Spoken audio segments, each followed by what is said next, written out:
After waking up with a jolt, the girl laid in bed a few seconds longer. Reaching over to the switch on her bedside lamp, she tried to remember exactly what had stolen her sweet slumber away. Checking the time on her phone, she snorted when she saw it was midnight, the witching hour.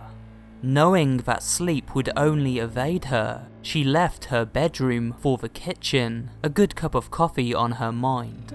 As she passed by her front door, a chill spread like liquid fire down her spine. It's only winter, she told herself, focusing again on the coffee plan. Measuring out scoops, water, and preparing her cup kept her occupied. But as the dark liquid boiled, she had nothing left to keep her mind from wandering off. The chill returned, and she couldn't help but glance behind her to the front door. It stood there innocently enough, just like always. The deadbolt was still in place, and she could see nothing amiss with it. Turning back to her coffee, she did her best to forget about the feeling. With her cup in hand, she started back towards her bedroom. As she walked by the front door, she decided that a quick glance out of a peephole would help calm her restless mind.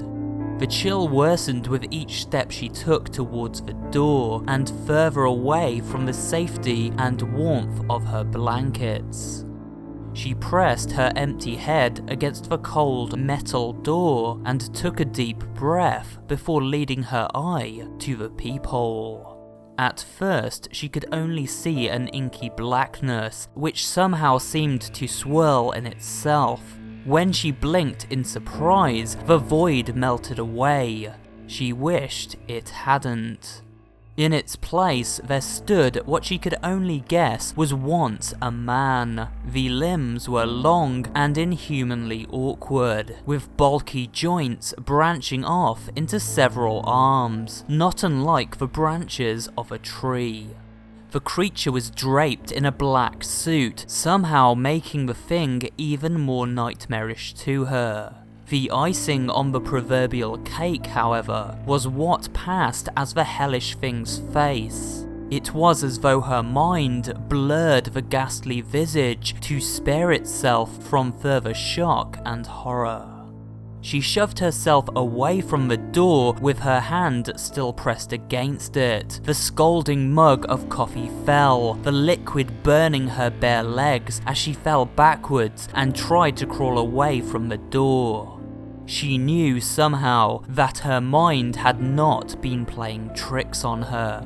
As she crab walked away from the door, she watched as tendrils as black as the void she first saw snaked through the cracks.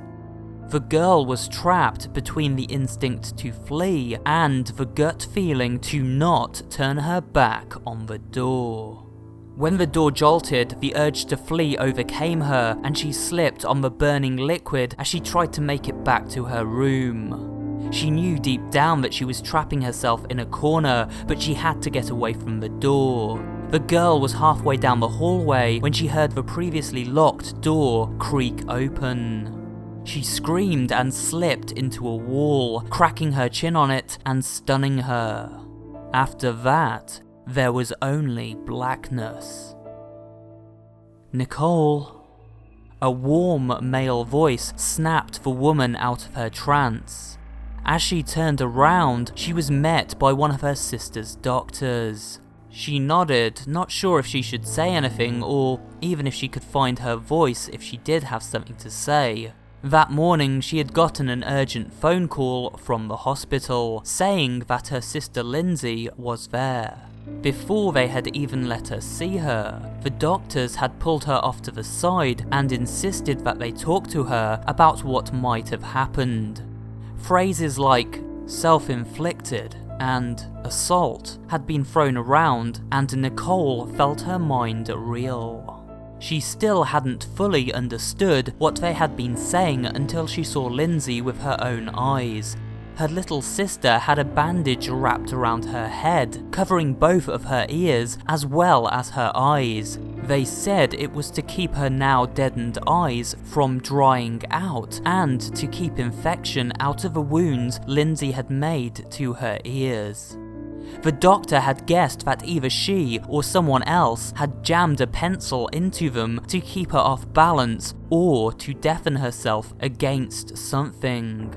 There was a mix of first and second degree burns on her hands, legs and feet from what was assumed to be the coffee spilt all over the entrance to her apartment.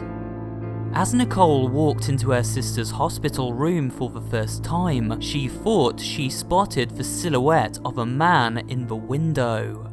That she knew was impossible. Her sister's room was on the 3rd story of the hospital.